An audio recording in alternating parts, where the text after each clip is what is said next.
Yo, what's going on, people? It's your boy State, and we're back with another MyTeam game. And in the last video, I didn't really show Patrick Ewing's stats, so here we are. I decided to go ahead and put him in the starting lineup over at King. Decided to go ahead and I want to switch my lineup up a little bit.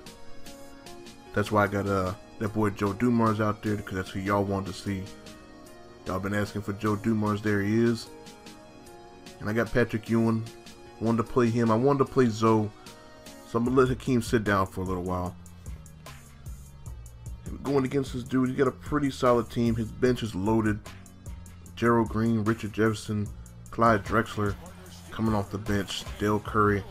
Starting lineup is stacked. So it should be a good game, man. It should be a really solid game.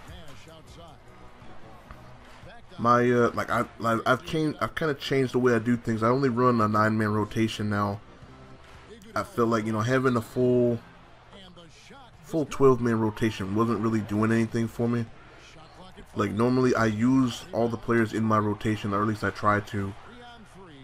But, you know, when you have all those players and you want to try to put them in the game, you kind of get put in some situations where you're not really paying attention to what, you know, like who you have on the floor. You're kind of, you know, you're like, oh, I want to play with this guy, I want to put this guy out here. And the easiest way for me to get rid of that, to not do that anymore, is to just run 9 men. You know, just run a 9-man rotation. Plus, it's cheaper, because if you're gold, if you're a gold player, you're gonna have 3 signature skills on you. You're gonna be juiced up for this game. That's just how it is. And right off the bat for this game, man, I noticed that this dude was not cheesy at all. He was, I mean, he played straight up, played man defense, wasn't running zone, wasn't running up the floor trying to bomb threes. And I was like, yo, man, this should be a good game. This should be fun. The only problem was it was a little laggy early on. And that's my fault, because my brother was online. And he always seems to get online when I'm playing a MyTeam game. So, I mean, it started off pretty laggy, and that was just, I don't know what I was doing.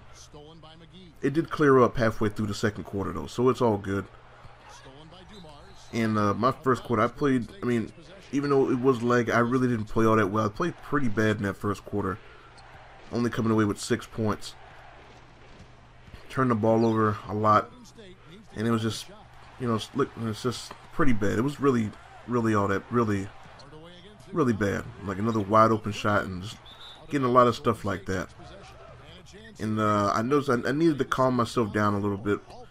You know, bring the game a little bit more on the inside. Take more mid-range shots. Stay off the 3-point line. Try to work the ball toward the paint into my bigs. And Dwight Howard decides to go ahead and dunk on my boy Penny. That's a little rude. I don't think that was necessary. But, you know, black people do things like that, I guess. Go ahead and throw this alley-oop to Dennis Rodman. And that, for some reason, that inbound backdoor cut alley-oop play is like my base inbound play. For some reason, like I only have like 2 of them, even though I know the Celtics playbook has more than 2. But you know, whatever, I guess. And I knew that go ahead, let me get that real quick. Like, my shooters weren't hidden, so I wanted to kind of go with Kendall Gill a little bit, see if I can get to the basket with him. Tim Hardaway to try to give me a better perimeter shooter. And it definitely seemed to help early on anyway. In that quarter, like, I had somebody that, you know, attacked the basket really well. Joe Dumars wasn't really, I mean, I've started running a few new plays for Joe Dumars and Pierce and Hardaway. Tim, that is. And I think it was after this game. It was so nasty. He had to go ahead and just replay it himself. That boy Penny just go ahead and just dunked all up on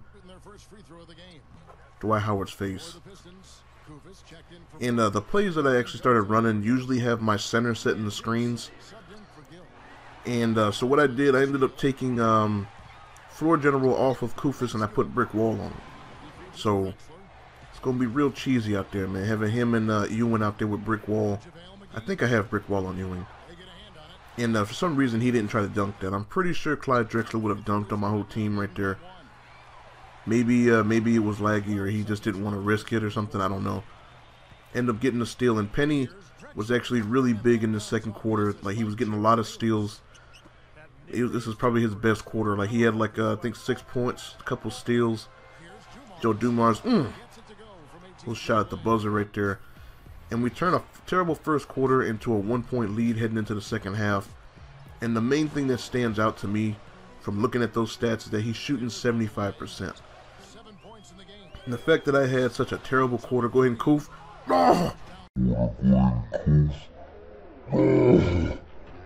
Koof. And just the fact that I only scored 6 points in the first, he shot 75%, and I'm still leading. Means I found something that works in that second quarter, and I need to stick with it. But I definitely want to try to get that shooting percentage down. I want to get it down to somewhere in the 50s. Like, I think if I let him shoot 60%, 60 and up again, then it's going to be a really close game down the stretch, and I don't want that. I want to be up comfortable, so there's no pressure. My boy Koof getting on the glass. He gonna miss this, but of course that's why I got Ewan down there to go ahead and clean that up. And basically what I wanted to do in this quarter, I wanted to try to get a 2-possession lead and then just start working the ball down into the post as he dunks on my boy Koofus, man, because he's salty. Get a nice move, and Pierce misses the wide open mid-range. And I was just getting a lot of that, just missing a lot of wide open shots this game. Didn't really shoot many threes because I was getting a lot, just missing a lot of wide open jumpers. And like basically what, like I said, like I just wanted to try to get it up to a 2-possession lead and then just start working the ball to the post. Through Morning, through Ewan, even Koofus, man, if he got down there, go ahead and take another look at that. Patrick Ewing with the finish. And I think, and the one thing I definitely noticed, as you can see, he's just turboing up the court, trying to get those real quick loop around dunks. I'm going to get me 1-2. Kendall, get. And I noticed that he really wasn't doing that in the first half. Like, he was kind of running, coming up, running the offense, running his half-court sets. And I guess he started panicking a little bit for points, because he definitely wasn't doing that. And to me, if you start getting away from your game plan, it makes you look pretty desperate for points. So to me, I felt like I was in a real comfortable position as far as this game goes. Let me go ahead. Don't leave Chuck Person open. That's cash money. Right there. Delicious. And if you're getting away from your game plan to go ahead and try to get easy, cheap buckets, then it's to me that means I'm doing something right. And that makes me feel better. As you see, he's pissed off. And that dude, Richard Jefferson, man, he missed like 3 threes. I think he had 2 of them that were wide open, and 1 of them that was contested, which was the one that he actually missed right there. And to me, that was a huge momentum shift, because he missed that wide open 3. I missed a shot, get an offensive rebound. Person hits a 3. That kept momentum in my side, in my favor, and that's always a good look when you're trying to go ahead and close the game out. Pierce, go ahead and get this layup to go, and we're sitting real comfortable, sitting real nice. And I noticed that he was doing the same thing that I do when I play defense. Like when I'm closing out on a 3-point shooter, I run out there with my hands up to keep them from shooting the 3. If they shoot it, I get a little bit of a contest.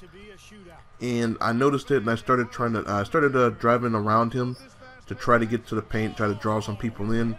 It helped a little bit, but I was still missing a lot of wide open shots. So I had to make sure I based my offense. So he goes and smacks you and shit out of bounds.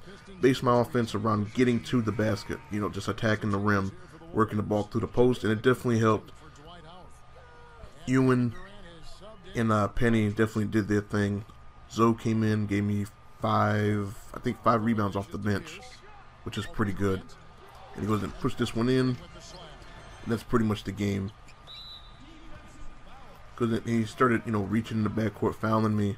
Then he goes ahead and quits, which is pretty sad way to end what seemed like it was going to be a good game. But hey, we walk away with a win.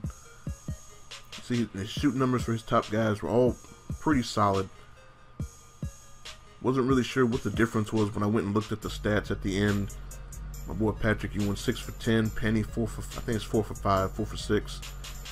But other than that, my guys really didn't shoot all that well. I didn't really hit a lot of threes.